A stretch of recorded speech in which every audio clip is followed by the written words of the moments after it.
Hi hello నమస్తే, నేను కృష్ణాంజనేయులు. ఏలేరు వరద వల్ల ఇబ్బందికి గురైనటువంటి వరద బాధితులను పరామర్శించేదానికి పిఠాపురం నియోజకవర్గానికి వెళ్ళారు మాజీ ముఖ్యమంత్రి వైఎస్ఆర్ కాంగ్రెస్ పార్టీ అధినేత వైఎస్ జగన్మోహన్ రెడ్డి.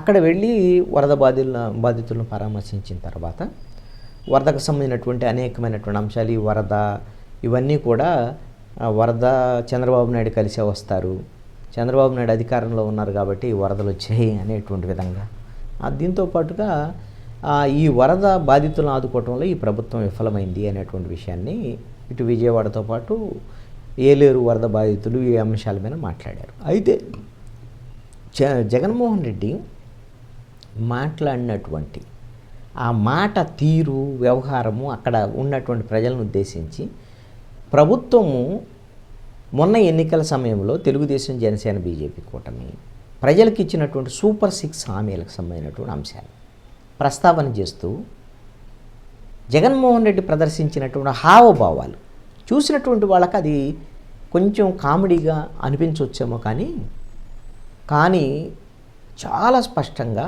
ఈ ప్రభుత్వ వైఫల్యాలు, ఈ తెలుగుదేశం, జనసేన, బీజేపీ కూటమి ఎన్నికల సమయంలో ఇచ్చిన సూపర్ 6 పేరుతో ఇచ్చినటువంటి హామీ వాటిని అమలు చేయటం లేదు అనేటువంటి విషయం ప్రజల్లోకి వెళ్ళే దానికోసం జగన్మోహన్ రెడ్డి చేసినటువంటి ప్రయత్నం ఇది ఖచ్చితంగా అధికార పక్షానికి ఇబ్బంది కలిగించేటువంటిది.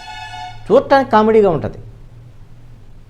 ఇలా రా పాప దగ్గరకు రా ఇలాగా మాట్లాడితే ఒక్కసారిగా మీడియా ఏంటి మాజీ ముఖ్యమంత్రి స్థాయిలో ఉన్న జగన్మోహన్ రెడ్డి ఇలా కామెడీగా మాట్లాడుతున్నాడు ఏంటి అని అందరూ అనుకున్నారు.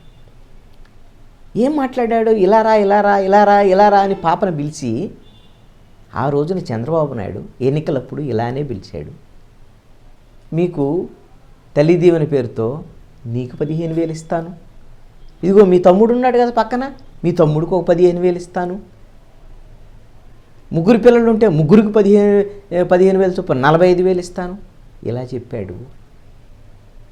మరి ఇప్పుడు నేనుంటే అమ్మఒడి పేరుతో తల్లి అకౌంట్లో డబ్బులు వేసేసేవాడిని. ఇప్పుడు పాఠశాలలు ప్రారంభమయ్యాయి.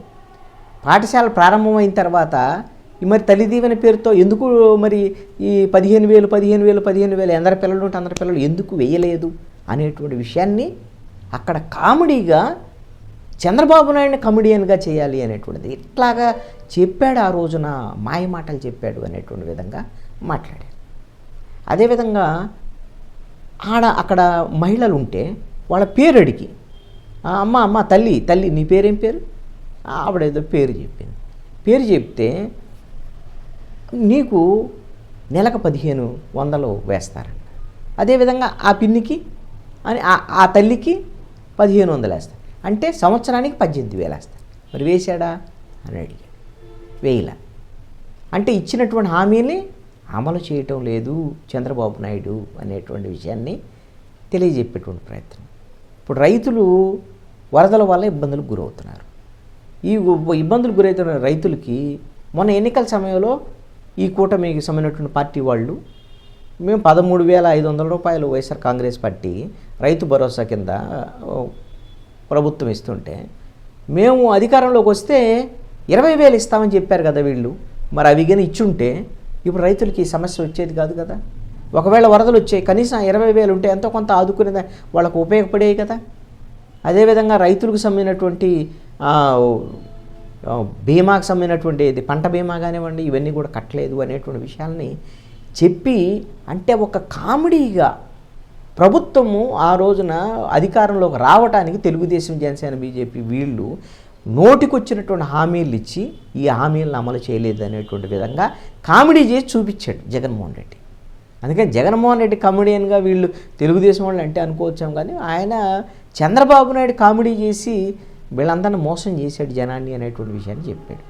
ఇది జనంలోకి తొందరగా వెళ్ళటానికి అవకాశం ఉండేటువంటి ఒక వ్యూహంగా జగన్మోహన్ రెడ్డి అవలంబించాడు. అందుకనే జగన్మోహన్ రెడ్డి ప్రతిపక్షంలో ఉన్న 2019 ఎన్నికలకు ముందు ఆయన పాదయాత్ర చేసేటప్పుడు కూడా, అప్పుడు పాదయాత్రలో కూడా బదులే బదుడు అని అప్పుడు ప్రభుత్వం మీద, తెలుగుదేశం ప్రభుత్వం మీద ఎన్ని భారాలు వేస్తుంది ప్రజల మీద అనేటువంటి విషయాన్ని, బాదుడే అనేటువంటి అంశము ఆయన మాట్లాడేటువంటి దాంట్లో కామెడీగా ఉండొచ్చు, కానీ జనంలోకి వెళ్ళింది.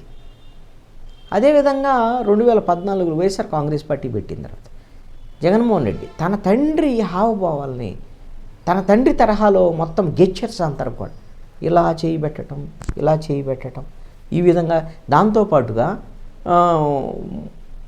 రాజశేఖర రెడ్డి ఉన్నప్పుడు 108 కుయ్ కుయ్ కుయ్ కుయ్ అని ఆ దీర్ఘాలు తీయటం, అవన్నీ కూడా అవి ప్రజల్లోకి అలాంటి గెచ్చర్స్ ఈజీగా వెళ్తాయి. అందుకనే నిన్న పిఠాపురం వెళ్ళినటువంటి సందర్భంలో జగన్మోహన్ రెడ్డి ప్రభుత్వములో ఉండేటువంటి ఈ ప్రభుత్వము ఇచ్చినటువంటి హామీలను అమలు చేయటం లేదు అనేటువంటి విషయాన్ని ప్రజల్లోకి మరింత వేగంగా తీసుకెళ్ళటం కోసం చేసినటువంటి ఆ కామెడీ, ఆ స్కిట్ లాగా చేసినటువంటి జగన్మోహన్ రెడ్డి చేసింది మాత్రం ఖచ్చితంగా ఆ విమర్శలు బలంగా ప్రభుత్వానికి తగిలేదానికి అవకాశం ఉంది.